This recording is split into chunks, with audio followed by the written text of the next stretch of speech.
Hello everyone! In this video, we will see how to add local files to a Spotify playlist. So let's get started. First of all, let's navigate to the Spotify app on your mobile phone and tap to open it.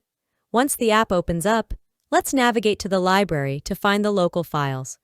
If you don't find local files in the library, to add them, let's go back to the home page, and from the top left side, tap on the profile icon to open it.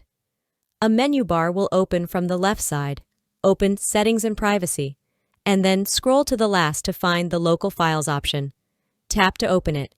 If you want to add local files to a Spotify playlist, enable this setting.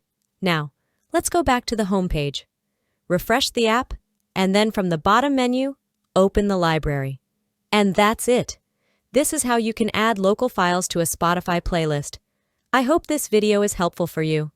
For more videos, please subscribe to our YouTube channel and thank you for watching.